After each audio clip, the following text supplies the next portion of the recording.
aborto e a legislação brasileira, autora Isadora Souza Aires Pereira. O presente trabalho pautou-se em realizar uma pesquisa do direito à vida e o aborto. A escolha pelo tema Direito à Vida e o Aborto para a elaboração deste trabalho surgiu a partir da necessidade de explicitar o posicionamento da jurisprudência acerca do tema, bem como trazer à luz o posicionamento daqueles que são contra ao procedimento do aborto, visando garantir a integridade à vida desde o ambiente ultrauterino. Sendo assim, torna-se necessário a indagação: o aborto é um atentado à vida? Tendo em vista que este ato não está em consonância com o ordenamento jurídico constitucional, que assegura o direito à integridade física e à dignidade da pessoa humana. A discussão acerca do tema no ambiente jurídico pátrio deve ser amplitude perentória. Levantou-se a hipótese de que o aborto poderia ser legalizado no Brasil devido ao seu histórico baseado no feminismo. Porém, vislumbrou-se que o mesmo se categoriza como um atentado à vida. O objetivo geral do trabalho concentrou-se em elucidar o posicionamento de casos julgados acerca do tema. Como objetivos específicos, buscou-se analisar questões históricas relacionadas à posição da mulher, bem como explicar e mencionar o desenvolvimento do assunto aborto, abordando as leis e doutrinas a explanar sobre as posições jurisprudenciais acerca do tema. Dentro das justificativas elaboradas, temos a social, que pautou por analisar as condições e práticas existentes do aborto ilegal como forma de integridade física da mulher. E a justificativa, que trouxe transparência da legislação em torno do aborto, bem como compreender a sua questão histórica. Isso foi usado a metodologia como meio para poder edificar a pesquisa. Para a concretização do trabalho proposto, foi realizada uma pesquisa quantitativa e dedutiva, utilizando-se da doutrina existente. A utilização de livros, da doutrina e da jurisprudência será de grande importância para esta pesquisa, que faz-se em apresentarem dados que poderão gerar interpretação e reflexão. A vida é um bem jurídico mais precioso do ser humano. Por esta razão, tem especial atenção do ordenamento jurídico pátrio. Entre os resultados e discussão, verificou-se para a resolução dessa falta moral, deve-se assegurar as garantias constitucionais, dentre elas o direito à vida, que deve ser entendido ao feto, extirpindo qualquer prática do aborto. Além disso, os legisladores devem criar preceitos secundários, uma pena com maior rigor no crime do estupro, evitando os confrontos e preconceitos sociais e também grandes interesses econômicos e políticos que estão por trás da legalização do aborto.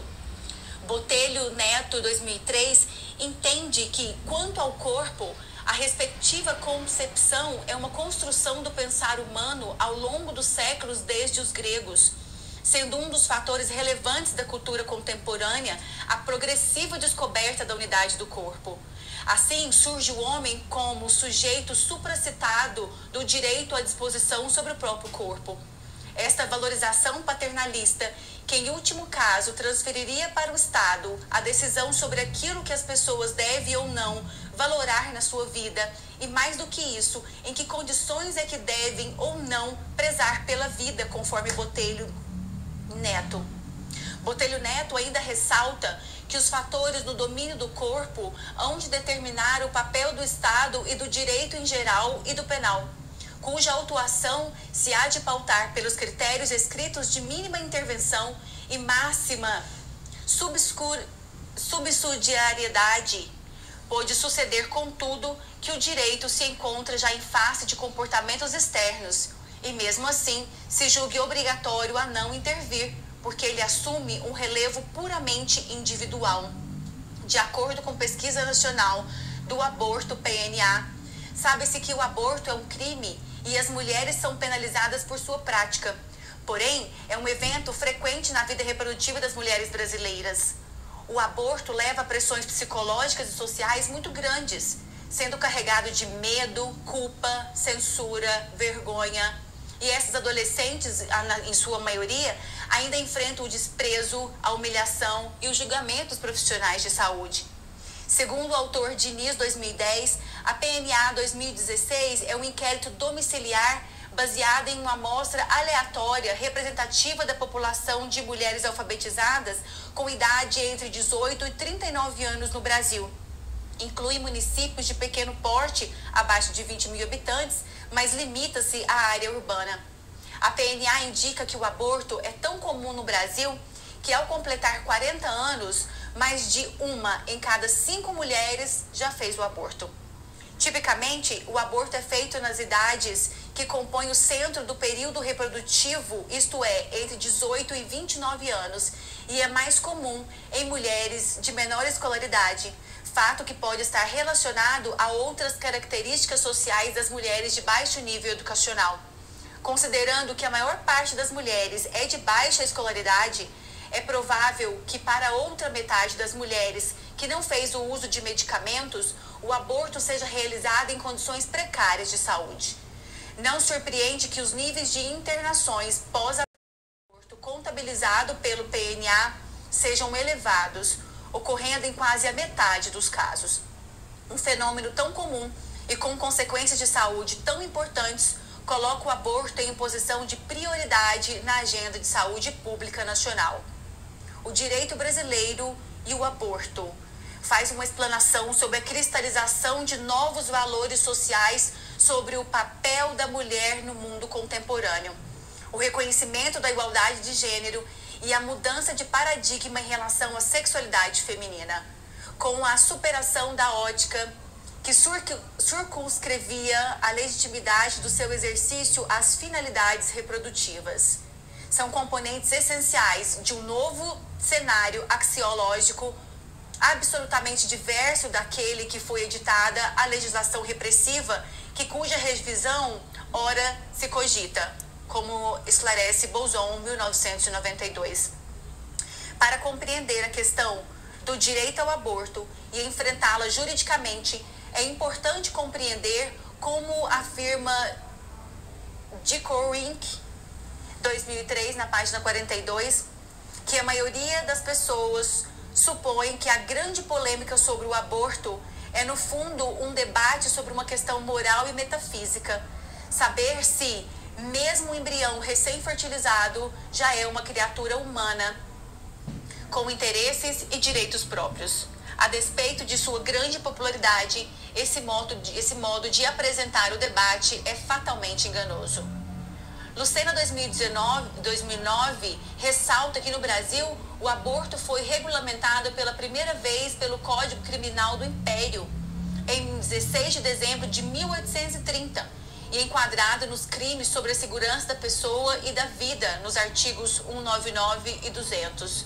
Posteriormente, o Código Penal da República, ditado em 1890, ampliou a imputabilidade dos crimes do aborto, prevendo punição para mulheres que praticassem o autoaborto. Porém, atenuou a pena nos casos de estupro ou com a finalidade de ocultar a desonra própria. Induziu-se ainda uma exclusão de punibilidade para o aborto necessário, que visava salvar a vida da gestante.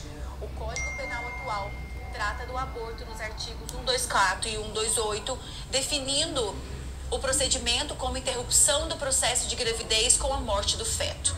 Nesse contexto, Barroso 2005 explica que a revisão da legislação sobre aborto, colaborada sem qualquer atenção em relação aos direitos humanos básicos da mulher, muito mais do que uma mera opção política do legislador, torna-se um verdadeiro imperativo constitucional.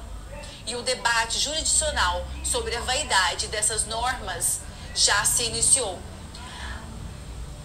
Através da corajosa iniciativa da Confederação Nacional dos Trabalhadores da Saúde, CNTS, que propôs perante o Supremo Tribunal Federal, em outubro de 2004, a arguição do descumprimento de preceito fundamental número 54 sobre o patrocínio do jurista e advogado Luiz Roberto Barroso, questionando a constitucionalidade na incidência do Código Penal na hipótese de interrupção da gravidez de feto anencéfalo. Por isso, com as considerações finais, se todos os projetos de lei expostos nessa pesquisa foram convertidos em lei, seria um avanço para a finalização de uma conduta reprovável permitida pela legislação. A prática do aborto é diametralmente oposta a uma concepção constitucional que não permite a pena de morte como causa pétrea. Tolerar a prática de um homicídio intrauterino sobre a pífia fundamentação de correntes científicas que só servem de esperque para a prática do aborto é um verdadeiro abuso. Manter-se atentos aos falaciosos discursos legisladores de fatos tipificados no Código Penal brasileiro, pois a beleza das palavras só serve para escurecer os pensamentos, que inicialmente dá a sensação de solução dos problemas, mas na verdade cria uma outra mazela de proporções incomensuráveis. O importante é que a lei defenda a vida dos seres humanos que estão em estado de hipossuficiência, garantindo o seu desenvolvimento sadio e seguro, concretizando seus direitos. Não há dúvida que a vida é o maior bem jurídico da humanidade.